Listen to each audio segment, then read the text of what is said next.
Bien, bonjour à tous. Voici une petite vidéo qui est la première d'une petite quinzaine ou d'une grosse douzaine, on verra bien, sur le chapitre équation, chapitre qui couvre à peu près toutes les années dans le secondaire, évidemment bien après, très utile en mathématiques, les équations et surtout savoir les résoudre. Ici, on est particulièrement en deuxième, donc on est au début, on va voir les trois classiques, les trois grands classiques de type d'équation au fur et à mesure de l'avancée du chapitre. Alors première chose évidemment, vous me direz, c'est quoi une équation? Il faut savoir de quoi on parle. J'ai envie de dire, on vous arnaque depuis très longtemps, ça n'a rien de nouveau, ça n'a rien de difficile, c'est quelque chose que vous faites depuis déjà très longtemps. Une équation, c'est pas nouveau, c'est un coup monté. C'est cela, oui. Donc, vous en faites depuis le primaire. En voilà une petite écriture que vous avez sans doute rencontrée en primaire quelquefois, avec trois petits points, et on n'a qu'une envie évidemment, tous envie de dire 3. Oui, quand vous avez comme ça quelque chose qui manque, automatiquement le cerveau il a envie de trouver. Résoudre une équation, en fait, c'est surtout jouer à cache-cache. C'est de trouver un nombre qui va rendre une égalité, parce que c'est ça le plus important, une égalité vraie. On a 8 à droite, ce qu'on appellera le membre de droite d'ailleurs, à droite de l'égalité. Et on a ici, il faut évidemment rajouter, pour que ça fonctionne, vous savez tous qu'on mettra 3. Si on écrit 3, forcément, dans le membre de gauche, vous avez chaque fois deux plateaux. On peut sans problème les dessiner. Voilà, on va dire M1 en lisant de gauche à droite. Et vous avez bien sûr le M2, le deuxième membre, qui est ici. Ici, c'est juste un nombre. On va voir après que ça peut être bien sûr une expression beaucoup plus compliquée qu'un nombre. Et donc voilà, avec les trois petits points, c'est déjà une équation. Alors dans le secondaire, évidemment, les trois petits points, ça fait pas très sérieux. Puis vous savez que ça symbolise pas mal de choses. C'est très utile les trois petits points pour notamment exprimer qu'un ensemble est infini. Il y a une utilité aux trois petits points dans un nombre décimal illimité, périodique ou non. C'est utile, donc on peut pas mettre trois petits points comme ça. Donc, dans le secondaire, évidemment, vous le savez tous, on va utiliser une lettre par défaut. Et il y a une raison à ça aussi. La lettre X est souvent employée pour symboliser le nombre qui va rendre vrai l'égalité. Donc, équation, si on veut vraiment une définition simple, rigoureuse et efficace, c'est une égalité contenant une inconnue représentée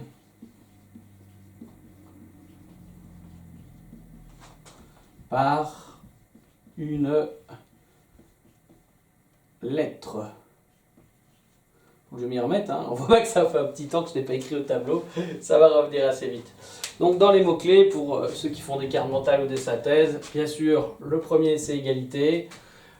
Inconnu vient directement derrière puisque ça va être le but. Résoudre une équation, c'est trouver le nombre qui fait que l'égalité est vraie et représenté par une lettre. Voilà, troisième mot-clé, puisque ici on est dans le secondaire, on verra qu'il peut même y avoir plusieurs lettres, mais ça c'est pour la troisième et après. Donc ça c'est ce qu'est une équation. Maintenant, la solution d'une équation, j'en ai forcément parlé, c'est difficile de ne pas en parler sans considérer ça. C'est le nombre qui va faire que votre égalité est vraie. Donc qui va faire que vous avez exactement la même quantité, le même nombre d'unités à droite et à gauche. Ici, si x vaut 3, si x vaut 3, dans ce cas-là, l'égalité, elle est vraie. C'est juste ce que j'écris, je n'ai pas fait d'erreur du tout. Alors vous savez que les mathématiciens sont des gens assez fainéants, on a toujours des écritures, on ne va pas écrire la solution de l'équation, et le nombre 3, ça fait assez long. Donc, la solution de l'équation, S, la solution de l'équation est, alors accolade, je vais expliquer juste pourquoi après, vous comprendrez mieux, le nombre 3. Voilà. Alors, si x égale 3, l'égalité est vraie. Et ça fonctionne. C'est comme ça qu'on écrit. Donc tout ça, c'est une phrase. La solution de l'équation est l'ensemble constitué du nombre 3. Ici, il est tout seul. C'est un ensemble avec un seul élément. C'est un singleton, de l'anglais single. Tout seul, célibataire. Voilà. Alors, ça, c'est ce que c'est une solution. C'est ce qui rend l'égalité vraie. Question logique. Combien est-ce qu'il peut y avoir de solutions à une équation? Légitimement, on peut se poser la question. Ça dépend. Au fur et à mesure des années dans le secondaire, vous allez avoir de 0 à une infinité de solutions. Donc, juste en passant comme ça, pour s'ouvrir l'esprit, quelques petits exemples, évidemment. Bah, si je vous écris ça,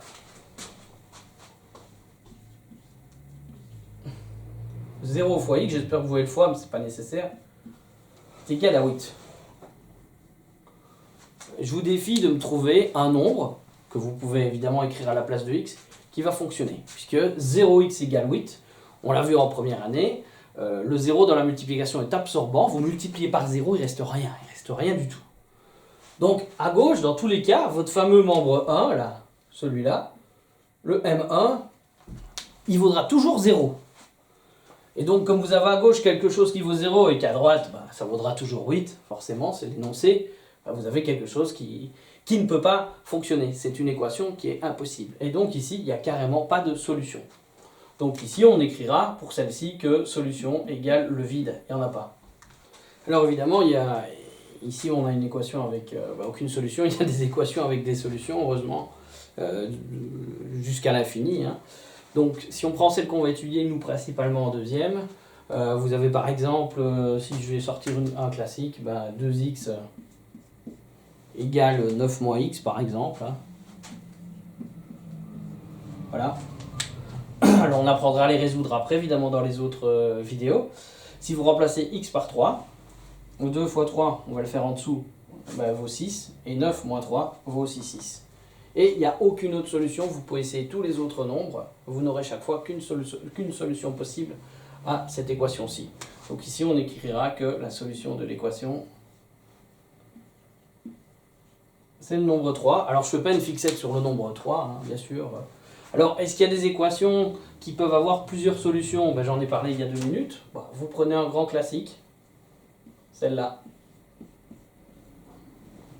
X carré égale 4. Alors, x carré égale 4, ça peut s'écrire aussi x fois x, puisque c'est le même nombre, x carré, hein, deuxième puissance de x, égale 4. Vous allez me dire, pourquoi est-ce que je le transforme, alors que cette écriture-là est beaucoup plus courte, beaucoup plus efficace et plus utilisée? Parce qu'en fait, et voilà l'utilité des accolades, vous avez deux solutions à cette équation. Moins 2 et 2. Alors évidemment, vous pouvez vous-même vérifier. Hein. Vous remplacez x par moins 2, ça fait moins 2 fois moins 2. C'est un produit de deux nombres qui ont le même signe, donc vous avez forcément un résultat qui est positif. Moins 2 fois moins 2, ça fait bien 4. Donc moins 2 est bien une solution de l'équation. Alors avec 2, forcément, ça fonctionne aussi. 2 fois 2, ça fait 4. Là, de nouveau, on a un nombre. Vous avez des nombres de même signe, que ce soit moins et moins ou plus et plus. Vous connaissez la règle. Ça donne un produit positif. Donc voilà, par exemple, une équation qui a deux solutions. Alors, dernier exemple. Est-ce qu'il y a des équations qui peuvent, par exemple, avoir une infinité de solutions? Pourquoi pas, hein. Un grand classique aussi, qui est une variante de celle-là. Quand on dit une variante, oui et non, en fait, elle s'écrit presque pareil, mais là, on n'a pas du tout de solution, tandis que dans le cas qu'on va voir ici, donc le fameux 0x égale 0, vous avez de nouveau, comme tout à l'heure, un premier membre qui sera toujours nul. 0 est absorbant, donc vous multipliez n'importe quelle valeur par 0, vous obtenez toujours 0. Et si, de l'autre côté, dans le membre 2, dans l'énoncé, vous avez 0, vous avez 0 qui est égal à 0. C'est toujours vrai. Vous pouvez remplacer x par n'importe quel nombre. 0 fois 6 égale 0, c'est juste. 0 fois 29 983 égale 0, c'est juste. Et ainsi de suite, même avec des négatifs, avec pi, tout ce que vous voulez, 0, ça fonctionne. Et du coup, dans ce cas-ci, on écrira que la solution, c'est l'ensemble des nombres réels. Donc c'est le fameux R, ensemble réel. Donc voilà, vous avez différentes illustrations. Alors nous, celles qui vont vraiment nous intéresser, c'est celle-là. Donc c'est celle, en deuxième en tout cas, elles auront une solution. Une seule solution. Alors, comment on peut vérifier qu'on a trouvé la bonne solution? Je vais reprendre justement cet exemple-là, hein, pour vous prouver que je n'ai pas raconté des carabistouilles. Si je la réécris, 2x égale 9 moins x, voilà. On a le membre A ici. Et on a le membre 2 là-bas, de gauche à droite. Hein. Je crois avoir trouvé, par un procédé qu'on va étudier dans les autres vidéos, je crois avoir trouvé que la solution, le nombre qui fait que l'égalité est vraie, est 3. Bon. Bah, pour le vérifier, je vais remplacer x par 3 dans chacun des deux plateaux de la balance. Une égalité, c'est aussi une balance, pour vérifier qu'elle est équilibrée. Pour voir si j'obtiens bien la même quantité dans un plateau que dans l'autre plateau. Si j'ai l'équilibre, c'est que j'ai la bonne solution.